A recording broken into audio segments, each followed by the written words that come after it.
In the official engagement announcement of Prince Harry and Meghan Markle, she was listed as Ms. As someone who was raised by staunch Republicans, my smile was sly rather than broad. Then I turn on the radio and hear a clip of her saying women need a seat at the table. They need an invitation to be seated there, and in some cases, where this is not available, well then you know what they need to create their own table.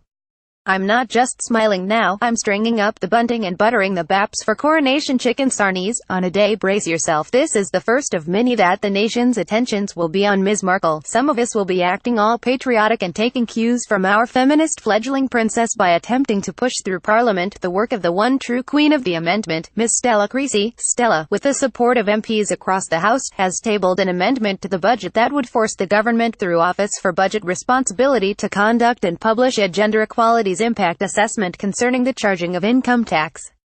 This basically means the government have to show who wins and loses more, men or women, from their budget. There is lots of research by different independent groups such as the Women's Budget Group and the Library of the House of Commons that shows that women are disproportionately affected by budget cuts such as cuts to welfare and public service spending. The same research shows that men are disproportionately benefited by budget giveaways such as cuts in corporation tax.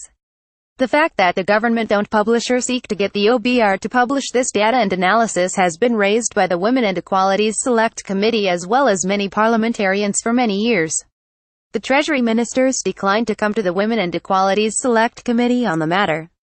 Perhaps they have something to hide. I'm not for 1 second suggesting that the government sit around devising the budget to purposely hurt women.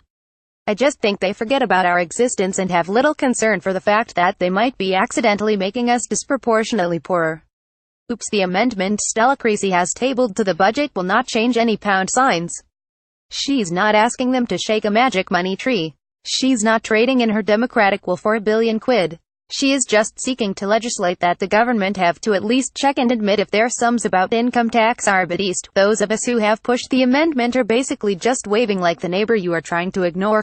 Philip Hammond as did Osborne before him are playing the part of the reticent resident who knows that joining the local neighborhood is the right thing to do but doesn't want to be arsed giving up their Sunday mornings.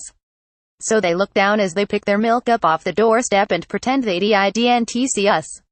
We're just asking the government to remember women. Seeing these figures, in light onto the facts, will help the government now and governments in the future make better, fairer decisions. It's really a little thing to ask for. Tomorrow, while the nation compares Kate's elegant princess dresses to Meghan's slicker, more corporate style, Stella Creasy, along with other parliamentarians, will push for a fairer, more equal balance of the nation's finances. I'll stand by Stella and no, Meghan would probably rather be with us than chatting about clothes. She did after all say we need a global understanding that we cannot implement change effectively without women's political participation. We hear you, Meghan, and as we've pledged an allegiance to the Queen and all her heirs, it would be rude to ignore your sage words. I hope that the Tories will join us in trying to get this transparency in the budget. I know lots will want to make that red box a little bit more pink. I hope that they join us in our patriotic fight to get this amendment in the bill. Tories love and worship the royal family. What a fitting welcome it would be to our new princess for Her Majesty's government to honor her chosen cause of gender equality. Because it isn't enough to simply talk about equality. One must believe it, and it isn't enough to simply believe in it. One must work at it. Let us work at it. Together. Starting now. Well bloody said Ms. Markle. Well bloody said Jess Phillips is the Labour MP for Birmingham Yardley.